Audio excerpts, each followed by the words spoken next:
Ulang-ulang. Bismillahirrahmanirrahim. Assalamualaikum warahmatullahi wabarakatuh. Perkenalkan, nama saya Muhammad Rasyal Fareji. Saya moderator dari kelompok 11 yang berdiskusi tentang audit informasi berbasis komputer. Oke, jadi di sini di kelompok 11 itu ada anggota timnya yang terdiri dari Priwanti Ayuningsih, Alia Moza, dan saya sendiri yaitu Muhammad Rasyal Fareji. Oke, next. Materi pertama itu akan dijelaskan oleh Alia Moza. Kepada Alia Moza, dipersilakan. Oke, terima kasih Rasya. Untuk pembahasan yang pertama mengenai pengertian akan dijelaskan oleh saya. Nah, di pengertian ini kita harus tahu dulu apa sih auditing dan internal auditing. Nah, untuk auditing sendiri itu merupakan proses memeriksa dan mengevaluasi bukti terkait kegiatan ekonomi. Tujuannya untuk memastikan apakah sudah sesuai dengan aturan atau belum. Lalu untuk internal auditing merupakan kegiatan yang dilakukan oleh auditor internal untuk memberi jaminan dan konsultasi atau sederhananya itu sebagai pengawas sekaligus penasehat. Tujuannya untuk membantu perusahaan meningkatkan efektivitas dan efisiensi. Nah, di sini peran auditor itu dibagi menjadi 3. Yang pertama itu ada auditor internal. Ini menilai kontrol internal, mengukur resiko dan efisiensi kerja, serta memberi rekomendasi agar pekerjaan lebih baik dan aman. Yang kedua itu ada auditor eksternal. Ini di sini itu merupakan auditor dari luar perusahaan. Tugasnya memberi opini atas laporan keuangan dan mengevaluasi sistem yang mendukung laporan tersebut. Yang terakhir itu ada IT auditor. Pada bagian ini, pada peran ini, itu kegiatannya menguji keamanan sistem komputer, mengecek kontrol, program, dan data, serta memastikan sistem aman dari kesalahan dan serangan.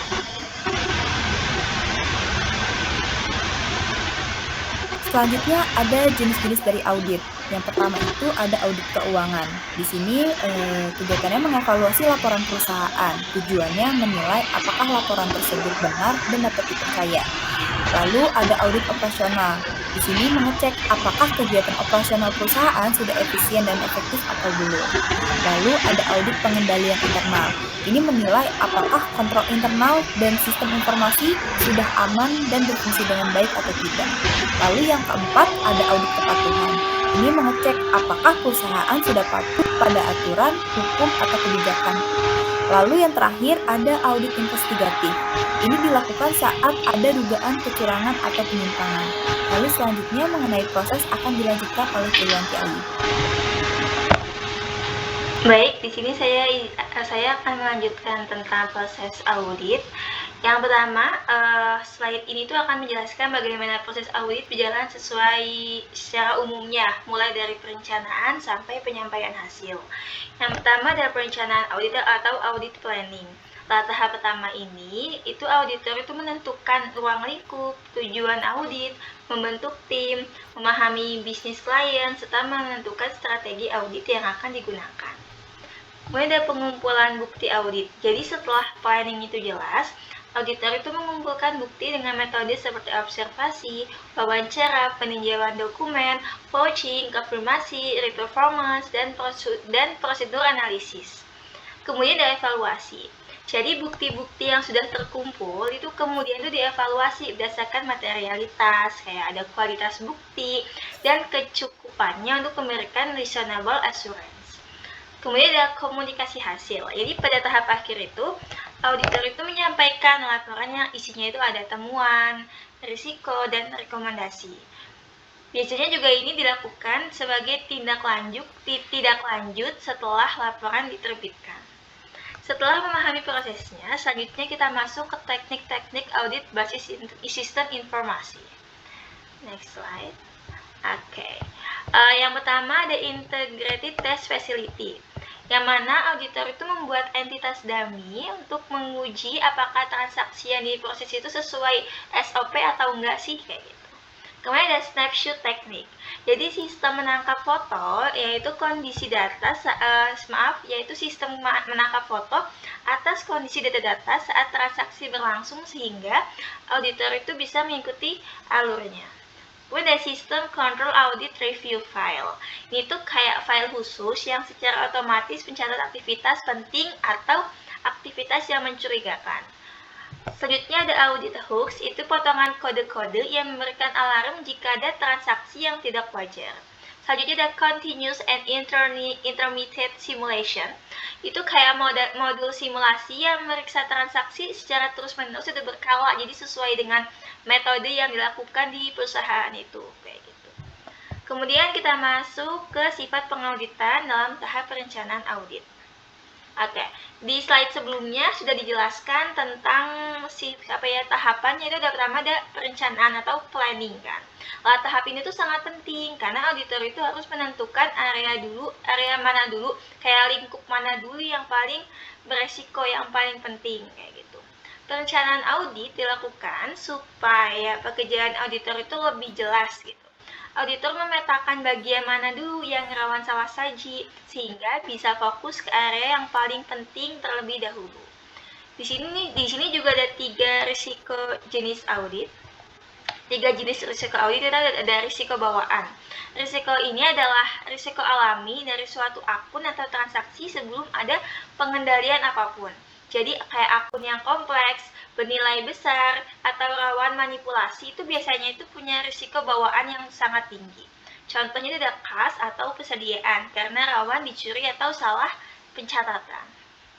Kemudian ada risiko pengendalian. Jadi risiko bahwa pengendalian internal perusahaan itu kayak nggak cukup kuat, lemah untuk mencegah atau mendeteksi kesalahan-kesalahan yang ada. Contohnya itu kayak tidak ada pembatasan akses antar semua karyawan, semua pegawai, atau kayak nggak ada pengecekan rangkap secara berkala. Kemudian ada risiko deteksi atau detection risk. Itu tuh risiko auditor kecolongan atau tidak menemukan kesalahan yang sebenarnya itu udah ada, walaupun udah melakukan pemeriksaan. Biasanya itu terjadi karena kayak sampelnya itu terlalu sedikit. Kemudian prosedur pemeriksaan juga kurang tepat dan bukti audit yang lemah atau kurang kuat. Jadi dalam tahap perencanaan audit, dia juga harus menilai ketiga risiko tersebut. Dan dari situ, auditor itu bisa menentukan seberapa banyak bukti yang harus dikumpulkan dan lingkup mana dulu nih yang harus diperiksa lebih detail. Selanjutnya akan dijelaskan oleh Rasya. Oke teman-teman, kali ini saya akan menjelaskan tentang audit sistem informasi. Jadi, tujuannya itu memeriksa dan mengevaluasi pengendalian internal yang melindungi sistem. Nah, ini ada deretan-deretannya. Yang pertama itu tentukan ancaman. Nah, pada tahap ini, auditor itu mengidentifikasi berbagai potensi ancaman yang bisa membahayakan sistem. Ancaman dapat berupa gangguan teknis, serangan cyber, terus human error, ataupun kegagalan perangkat. Nah, yang kedua itu ada mengidentifikasi prosedur. Nah, di sini setelah ancaman ditentukan, auditor meninjau nih terkait prosedurnya ataupun kontrol yang sudah diterapkan oleh organisasi untuk melindungi sistem. Jadi, ini tuh dapat mencakup kebijakan keamanan, sistem backup, kontrol akses, hingga SOP operasional gitu. Nah, yang ketiga itu ada mengevaluasi prosedur, yang dimana auditor ini kemudian menilai nih apakah prosedur yang ada sudah efektif dalam mengatasi ancaman atau belum. Nah, pada tahap ini kekuatan dan kelemahan kontrol internal benar-benar akan terlihat teman-teman. Nah, selanjutnya itu yang keempat, yang terakhir, menentukan pengaruh dari kelemahan. Nah, jika ditemukan kelemahan, auditor itu harus menilai seberapa besar dampaknya terhadap organisasi. Dampak dapat berupa kerugian, finansial, kerusakan data, gangguan, terus juga atau resiko keamanan yang lebih besar. Nah, mungkin ya teman-teman, kalau Rasya bisa simpulin terkait audit sistem informasi, ini sebenarnya membantu organisasi memastikan bahwa kontrol keamanan bekerja dengan baik, resiko dapat diminimalkan, dan sistem tetap berjalan secara aman serta andal. Jadi kayak benar-benar audit sistem informasi ini benar-benar ngebantu organisasi gitu untuk memastikan bahwa kontrol keamanan bekerja itu baik, resiko dapat diminimalkan, dan sistem tetap berjalan secara aman serta andal gitu. Oke, kita boleh next. Nah, ini sebenarnya tujuannya. Nah, tujuannya itu ada keamanan secara menyeluruh, pengembangan program, modifikasi program, terus juga ada pemrosesan komputer, data sumber, file data. Nah, ini tuh sebenarnya ada 6 tujuan yang dimana mencakup terkait keamanan secara menyeluruh ya yang tadi saya sebutin. Oke, boleh di next dulu, Alia Moza.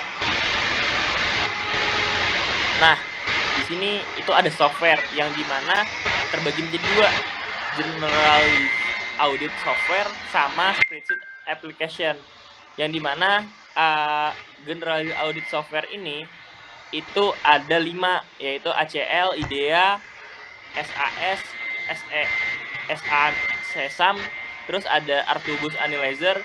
Terus yang di bagian spreadsheet-nya itu terbagi menjadi 4 nih. Yang pertama itu Miss Excel, Lotus 123, Quattro Pro, sama OpenFive. Oke, boleh di next. Nah, di software juga ada database management system sama query and reporting application. Nah, jadi di sini kalau terkait database management system itu ada terbagi menjadi 5, Access, Visual Fox Pro, dan Lotus Approach, sama SQL sama Excel. Dan di query and reporting application ini itu terbagi menjadi 2, ada Miss Query sama Chris Report. Kayak gitu teman-teman. Boleh di next. Ya, mungkin sekian presentasi yang bisa kami sampaikan. Jangan lupa teman-teman semua buat jika yang bertanya itu bisa langsung aja di komen di YouTube-nya. Nanti kita bakal balesin teman-teman semua. Dan mungkin cukup sekian kami sekiankan. Apabila ada kurangnya mohon dimaafkan, kurang lebihnya mohon maaf. Wassalamualaikum warahmatullahi wabarakatuh.